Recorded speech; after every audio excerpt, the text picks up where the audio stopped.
BMTC bus stand ಒಳಗಡೆ ಏನಿದೆಯಲ್ಲ ಅಲ್ಲಿರುವಂಥ ಅಂಗಡಿಗಳ ಪರಿಸ್ಥಿತಿ.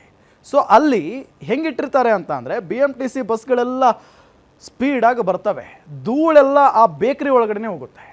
ಮೆಜೆಸ್ಟಿಕ್ಕಿಗೆ ಯಾರೆಲ್ಲ ಹೋಗಿರ್ತಾರೋ ಅವ್ರಿಗೆಲ್ಲ ಚೆನ್ನಾಗಿ ಗೊತ್ತಿದೆ, ಈ ಕತೆ ಚೆನ್ನಾಗಿ ಗೊತ್ತಿದೆ. ಅಲ್ಲಿ ದಿನನಿತ್ಯ ಓಡಾಡೋರು ಯಾರೂ ಕೂಡ ತಿನ್ನಲ್ಲ, ದೇವರನ್ನೇ ತಿನ್ನಲ್ಲ ಅಲ್ಲಿ. ಆದರೆ ಪಾಪ ಬೇರೆ ಬೇರೆ ಊರುಗಳಿಂದ, ದೂರದ ಊರುಗಳಿಂದ ಬಂದಿರ್ತಾರಲ್ಲ ಅಂಥವ್ರಿಗೆ ಅಲ್ಲಿನ ಅಸಲಿ ಕಹಾನಿ ಗೊತ್ತಿರಲ್ಲ, ಅಸಲಿ ಸತ್ಯ ಗೊತ್ತಿರಲ್ಲ ಅಲ್ಲಿ ಅವ್ರಿಗೆ. ಸೊ ಹಾಗಾಗಿನೇ ಅಲ್ಲಿ ಏನೇನಿದೆ ಎಲ್ಲ ತಿಂತಾರೆ. ಸೊ ನೋಡಿ ಅದನ್ನು ಹೆಂಗೆ ಇಟ್ಟಿದ್ದಾರೆ ನೋಡಿ, ಅದು ತಿನ್ನೋದು ಅದನ್ನು ಹೆಂಗೆ ಇಟ್ಟಿದ್ದಾರೆ ನೋಡಿ. ಮೇಲ್ಗಡೆ ಧೂಳೆಲ್ಲ ಕೂತಿರುತ್ತೆ, ನೊಣಗಳೆಲ್ಲ ಬಂದು ಅಲ್ಲೇ ಹೊರಳಾಡಿ ತಿನ್ಕೊಂಡು ಹೋಗಿರ್ತವೆ.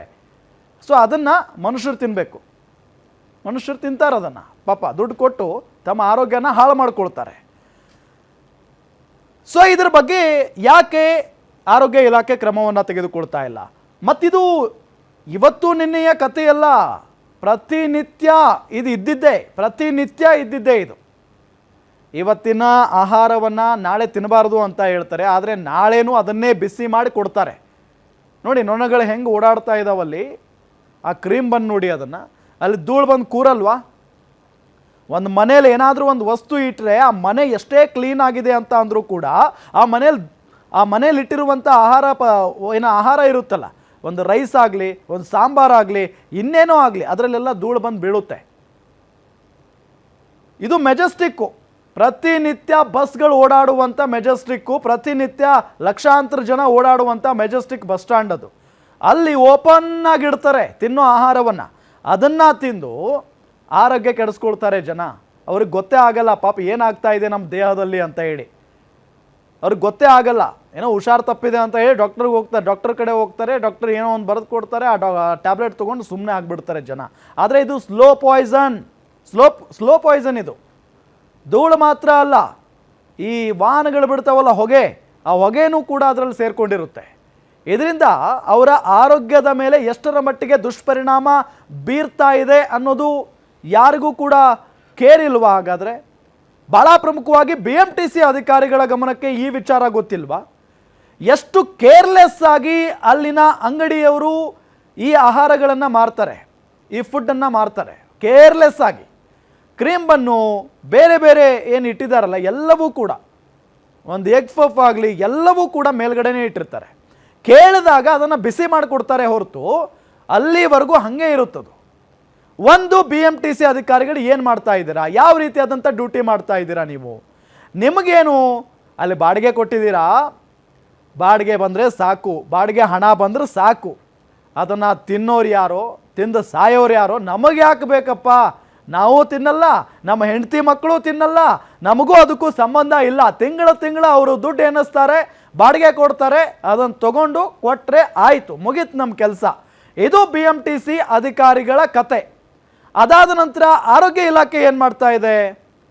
ಭಾಳ ಇಂಟ್ರೆಸ್ಟಿಂಗ್ ಏನಪ್ಪ ಅಂತ ಅಂದರೆ, ಅದು ಗಾಂಧಿನಗರದ ವ್ಯಾಪ್ತಿಯಲ್ಲಿ ಬರುವಂಥ ಒಂದು ಕ್ಷೇತ್ರ, ಮೆಜೆಸ್ಟಿಕ್ಕು ಒಂದು ಏರಿಯಾ. ಆರೋಗ್ಯ ಸಚಿವರು ದಿನೇಶ್ ಗುಂಡೂರಾವ್ ಅವರ ಕ್ಷೇತ್ರ ಅದು. ಆರೋಗ್ಯ ಸಚಿವರ ಸ್ವಕ್ಷೇತ್ರದಲ್ಲೇ ಈ ಕರ್ಮಕಾಂಡ. ಸೊ ಆರೋಗ್ಯ ಸಚಿವರ ಗಮನಕ್ಕೆ ಈ ವಿಚಾರ ಇಲ್ವಾ? ಹೌದು, ಮೆಜೆಸ್ಟಿಕ್ ಅಂತ ಅಂದರೆ ಅವ್ರಿಗೆ ಗೊತ್ತೇ ಇದೆ, ಅವ್ರಿಗೆ ಗೊತ್ತಿಲ್ಲದೆ ಇರೋದೇನೋ.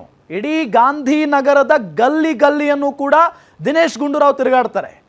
ಒಬ್ಬ ಅದ್ಭುತವಾದಂಥ ಮಿನಿಸ್ಟರ್, ಅದರಲ್ಲಿ ಯಾವುದೇ ರೀತಿಯಾದಂಥ ಡೌಟ್ ಇಲ್ಲ, ಕಷ್ಟಕ್ಕೆ ಸ್ಪಂದಿಸ್ತಾರೆ.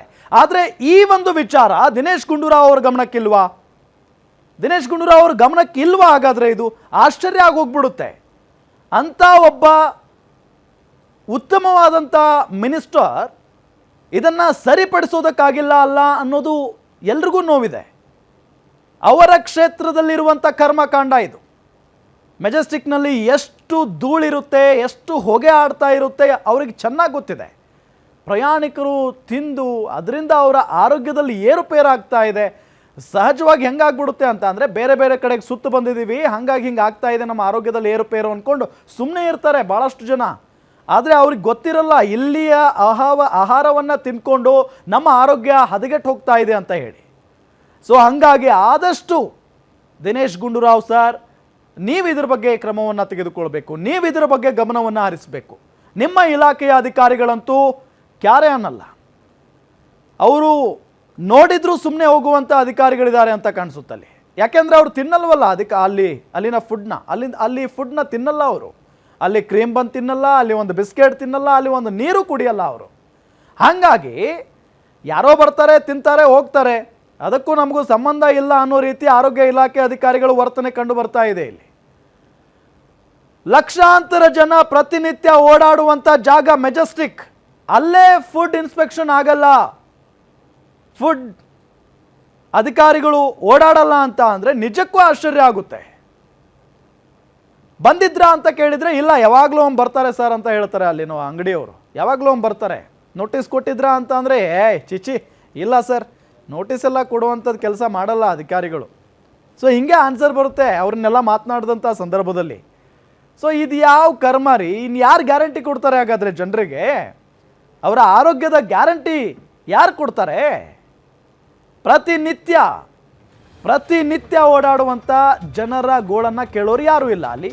ಜೊತೆಗೆ ನಮ್ಮ ಮನವಿ ಕೂಡ ಇಷ್ಟೇ, ದಿನೇಶ್ ಗುಂಡೂರಾವ್ ಸರ್ ಜೊತೆಗೆ ಸಾರಿಗೆ ಇಲಾಖೆಯ ಸಚಿವರು ಅವ್ರಿಗೂ ಕೂಡ ನಾವು ಮನವಿ ಮಾಡಿಕೊಳ್ಳೋದು ಇಷ್ಟೇ, ದಯವಿಟ್ಟು ಮೆಜೆಸ್ಟಿಕ್ನಲ್ಲಿರುವಂಥ ಅವ್ಯವಸ್ಥೆಯನ್ನು ಸರಿ ಮಾಡಿ.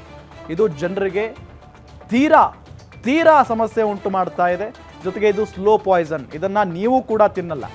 ಅಲ್ಲೇನಾದರೂ ಬಂದು ನೋಡಿಬಿಟ್ರೆ ನೀವು ಕೂಡ ತಿನ್ನಲ್ಲ ದಿನೇಶ್ ಗುಂಡೂರಾವ್ ಸರ್. ಹಂಗಿದೆ ಪರಿಸ್ಥಿತಿ. ದಯವಿಟ್ಟು ಇದನ್ನು ಸರಿ ಮಾಡಿಕೊಡಿ ಅನ್ನೋದೇ ಗ್ಯಾರಂಟಿ ನ್ಯೂಸ್ನ ಕಳಕಳಿ.